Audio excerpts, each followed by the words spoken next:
किया कि वेद सभी प्रकार के ज्ञान का स्रोत है। सभी प्रकार का आध्यात्मिक ज्ञान और भौतिक ज्ञान सब कुछ वेदों में सन्निहित है। वेदों का ये एक भाग है ज्योतिष विज्ञान। एक बात पर ध्यान दीजिएगा, आज से कुछ वर्षों पहले, 500 वर्ष पहले लोगों के पास घड़ी नहीं थी। घड़ी का आविष्कार, आजकल की जो वर्तमान मॉडर्न घड़ी है, उसका आविष्कार नहीं हुआ। तो लोगों को समय के बारे में कोई सूचना नहीं थी। लोगों को यह नहीं मालूम था कि पृथ्वी गोल है या चपटी है, इसके बारे में संदेह था। और अन्य ग्रहों की गति और अन्य ग्रहों की गणना के बारे में तो कोई प्रश्न ही नहीं उठता। परंतु हमारे वेदों में हजारों वर्ष पहले अलग अलग ग्रहों की सारी गणना, उनकी गति के बारे में पूरी तरह से विवेचना मिलती है। इतना एडवांस। आज से 10,000 वर्ष बाद किस दिन सूर्य ग्रहण होगा, आज आप मालूम कर सकते हो। आज 15,000 वर्ष के बाद में चंद्र ग्रहण कब आएगा, ये आज आप गणना करके बता सकते हो। तो आप बतलाइए, ये एडवांस्ड टेक्नोलॉजी है, ये एडवांस साइंस है या नहीं? आपका कोई वैज्ञानिक नहीं बतला सकता है। महाराज युधिष्ठिर ने परीक्षित महाराज के जन्म पर ज्योतिषियों को बुलाया और उन ज्योतिषियों ने गणना करके, सारे ग्रह नक्षत्रों की गणना करके परीक्षित महाराज का भविष्य बतलाया। तो श्री प्रभुपाद जी ने लिखा, एक प्रमाणिक विज्ञान है और वेद सभी प्रकार के ज्ञान का केंद्र है। सभी ज्ञान, भौतिक हो या आध्यात्मिक हो, सब कुछ वेदों में सन्निहित है। श्री प्रभुपाद जी उदाहरण देते हैं, बहुत ही महत्वपूर्ण उदाहरण, कि सब कोई यदि किसी के मल को आप छू दो तो अपवित्र हो जाओगे, 2 बार स्नान करना पड़ेगा। परंतु वही गाय का मल, गोबर पवित्र माना जाता है और भगवान की सेवा में इसका उपयोग होता है। क्यों? क्योंकि वेदों में वर्णन है, क्योंकि वेदों में इसका वर्णन किया गया है, वेदों में इसको रिकमेंड किया गया है, इसलिए ये प्रमाणिक है। और सारे वैज्ञानिकों ने इस बात की रिसर्च करके देखा कि सच में पवित्र है। तो वेदों में जो ज्ञान है वो पूर्ण है, क्योंकि वेदों का ज्ञान भगवान ने प्रदान किया। ये कोई भौतिक मनुष्य के द्वारा नहीं होगा, नहीं। और कोई सोच सकता है कि ये नक्षत्रों की गणना से हमारा क्या संबंध है? तो एक बात को समझने का प्रयास कीजिए। पूर्णिमा आती है, पूरा चांद, अमावस्या आती है, पूर्ण अंधकार। तो आप देखिए, पूर्णिमा का जो दिन होता है, उस दिन समुद्रों में ज्वार आता है। इतने बड़े बड़े महासागर हैं, अथाह जल राशि है, और ये जल राशि पूरे विश्व में, सारे समुद्र का जल कई फीट बड़ी ऊंची लहरें उठने लगती। अच्छा, वो जल आकर्षित होता है, क्योंकि उस दिन सूर्य और चंद्रमा पृथ्वी के अत्यंत नजदीक आते हैं और उनके प्रभाव से ये जल ऊपर की तरफ उठता है। ये प्रमाणिक है, सब देख रहे हैं। ज्वार भाटा जानते हैं ना, जल का स्तर नीचे होता है, जल का स्तर ऊपर होता है। पूरे विश्व में लगातार वर्षा हो तब भी समुद्र का जल ऊपर नहीं होगा, मालूम भी नहीं पड़ेगा। परंतु उस दिन अपने आप देखो, जल का स्तर इतना बढ़ जाता है।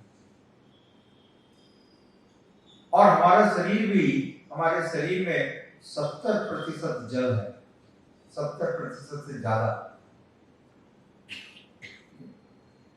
तो हमारे शरीर के जल पर भी उसका प्रभाव होता है। इसलिए आप देखो, जिन लोगों को मानसिक रोग है, मेंटल डिजीज, ऐसे लोग भी कुछ विशेष दिन बहुत ही ज्यादा उत्तेजित हो जाते हैं, they are mentally disturbed, right? ये सब प्रमाणित है और इन सारी चर्चाओं का वर्णन वेदों के अंदर किया गया है। और ये लोग कहते हैं भारतीय जो विज्ञान है वो रिसेंट है। अरे कहाँ रिसेंट है? टेलीस्कोप और माइक्रोस्कोप किसी के बिना सारे इतने दूर दूर के ग्रहों की सारी गति, उसका फोरकास्ट करना, उसके बारे में गणना करना और उसके प्रभाव को बतला पाना, क्या ये एडवांसमेंट नहीं है? तो ये सारा ज्ञान वेदों में सन्निहित है। और प्राचीन काल में इस प्रकार के पटु मतलब एक्सपर्ट लोग थे जो इन गणना को सही रूप से करना जानते थे। ग्रहों के प्रभाव को, अलग अलग ग्रहों का प्रभाव किसी विशेष मनुष्य के ऊपर किस प्रकार का होगा, इसकी वो गणना कर सकते हैं। और यह है ज्योतिष विज्ञान। ये एक साइंस है, विज्ञान। उसी प्रकार से आयुर्वेद का विज्ञान,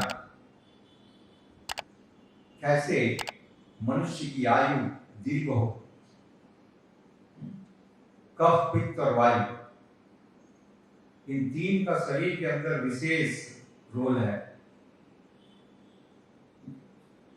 और आयुर्वेद इसके ऊपर आधारित है और एक प्रमाणिक है।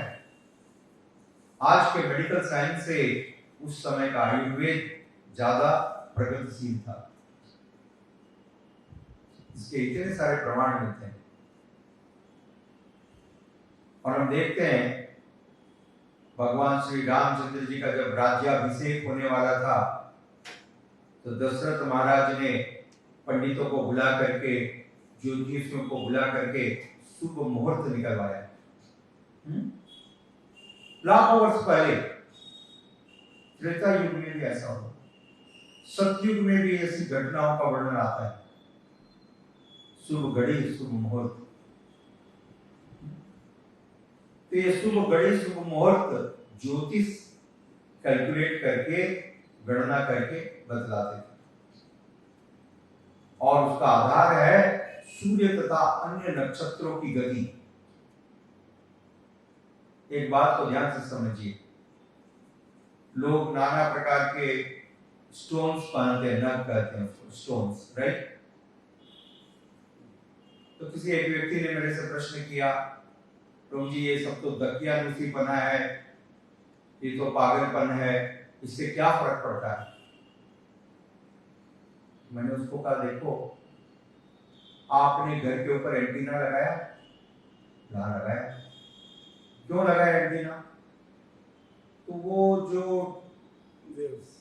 रेडियो स्टेशन की, टेलीविजन स्टेशन की जो वेव्स हैं उसको अच्छी तरह से कैच करता है और हमारा टीवी प्रोग्राम अच्छा आता है। यदि हम ये एंटीना को निकाल दें तो प्रोग्राम का टेलीकास्ट सही नहीं आएगा। निकाले, ये काम करता है एंटीना? हाँ। मैंने कहा उसी प्रकार से ये जो स्टोन्स है, ये एंटीना है। अलग अलग ग्रह के अलग अलग स्टोन्स हैं। चंद्रमा के लिए मोती है, बृहस्पति के लिए पुखराज है, मंगल के लिए मूंगा है। अलग अलग स्टोन्स हैं, अलग अलग एंटीना है।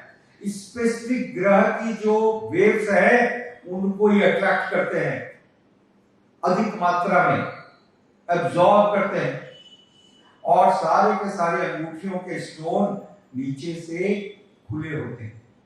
कभी गौर करके देखो, आप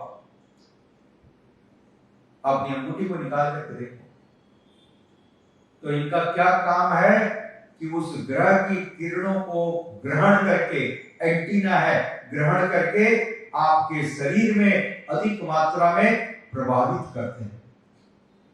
दे पास मोर waves of that particular frequency in your body, जिससे कि जिसकी कमी है वो पूरी हो सके। समझ? क्या ये साइंटिफिक नहीं है? परंतु दुर्भाग्य की बात है कि कोई एक अमेरिकन, कोई एक रशियन, कोई एक यूरोपियन व्यक्ति कर देगा तो आप उसको बड़ा साइंस समझते हो, और भारत के वेदों में लिखी है तो आप सोचते हो कि प्रभु ये तो दकिया ने उसी बनाया, ये तो अंधाधुन करना है। ये अंधाधुन करना नहीं है। This is perfectly scientific. तो अलग अलग प्रकार के ग्रहों से, सभी ग्रहों के विशेष प्रकार की किरणें, वेव्स और सारी चीजें मनुष्य को प्रभावित करती है। एक बात को समझिए, कोई व्यक्ति कुछ बोलता है, कुछ कहता है, उसका प्रभाव आपके ऊपर होता है या नहीं होता है? यदि कोई व्यक्ति आपकी प्रशंसा करे तो आप प्रसन्न हो जाते हो, खुश हो जाते हो, और कोई व्यक्ति आपको गालियां दे तो आप क्रोधित हो जाते हो। तो उसने तो कुछ कहा ना, कुछ किया तो नहीं। कुछ कहने पर आप क्रोधित हो गए, कुछ कहने पर आप शांत हो गए। मतलब बातों का प्रभाव पड़ता है, वचनों का प्रभाव पड़ता है। समझ? ये स्वीकार करना पड़ेगा। और जो वचन है वो वचन तरंगों के रूप में रहते हैं इस ब्रह्मांड में। ध्वनि समाप्त हो जाती है, sound will die but the waves will be there. समझ रहे? जो ध्वनि की तरंगे हैं वो आकाश में बनी रहेंगी, और वो तरंगे मनुष्य को प्रभावित करती हैं। इसलिए आप देखो, यह एक साधारण अनुभव है। कोई व्यक्ति आपको स्नेह करता है तो आप उसके नजदीक जाते हो, आपको अच्छा लगता है। और कोई व्यक्ति यदि आपसे शत्रुता करता है, ईर्ष्या रखता है, तो उसके नजदीक जाने पर भी आपको बहुत ही अनकंफर्टेबल लगता है, राइट? क्योंकि उसकी वेव्स है ऐसी, there waves which are affecting the mind and psychology. तो इन सारी घटनाओं का सबका वर्णन वेदों में है। वेद ज्ञान के स्रोत हैं, source of all the knowledge is Vedas. और उन्हीं वेदों में आध्यात्मिक ज्ञान है, आत्मा का ज्ञान, जो भौतिक नहीं है, जिसको आंखों से देखा नहीं जा सकता, जिसको हाथ से छुआ नहीं जा सकता, जिसको किसी भौतिक इंद्रिय से हम अनुभव नहीं कर सकते हैं, उसका विज्ञान भी वेदों में है, आत्मा का विज्ञान। और ये आत्मा परमात्मा का अंश है, भगवान श्री कृष्ण का अंश है। इस आत्मा के स्वभाव का वर्णन है, और इस सारे विज्ञान को जानने वाला व्यक्ति वो ब्राह्मण कहलाता है। ब्राह्मण कोई ऐसी पदवी नहीं है कि कोई ब्राह्मण कुल में पैदा हुआ और ब्राह्मण हो गया। डॉक्टर का बेटा डॉक्टर नहीं होता है। वो हो सकता है यदि वो भी परीक्षा पास करे और प्रोफेशन का अभ्यास करे तो वो डॉक्टर हो सकता है। उसी प्रकार से ब्राह्मण का पुत्र ब्रह्म के ज्ञान को प्राप्त करने के पश्चात और उसके अनुरूप जीवन में अनुशीलन करने के पश्चात वो भी ब्राह्मण हो सकता है, अन्यथा उसे ब्राह्मण को के रूप में हम स्वीकार नहीं कर सकते। और जो ब्राह्मण अत्यंत प्रभावशाली होते हैं, समझदार होते हैं, वो भगवान हरि की अनन्य भक्ति को स्वीकार करते हैं और उनको वैष्णव करते हैं। They completely surrendered themselves for the pleasure of the Supreme Lord Hari. Krishna कृपा मूर्ति श्री ऐसी भक्तिवेदांत स्वामी प्रभुपाद जी ने इन सब तथ्यों को यहाँ पर प्रकट किया। वैष्णव कौन है, विप्र कौन है, और वेद क्या है, और धनुर्वेद क्या है, और फिर ज्योतिष शास्त्र क्या है, और किस प्रकार से युधिष्ठिर महाराज ने परीक्षित महाराज के जन्म पर ब्राह्मणों को बुलवा करके उनकी शास्त्र को पूछा, उनके ज्योतिष को पूछा, और ब्राह्मणों ने उस बालक के बारे में भविष्यवाणियां दी और युधिष्ठिर महाराज ने उन सबको प्रचुर मात्रा में भेंट दी। धन्यवाद। हरे कृष्ण।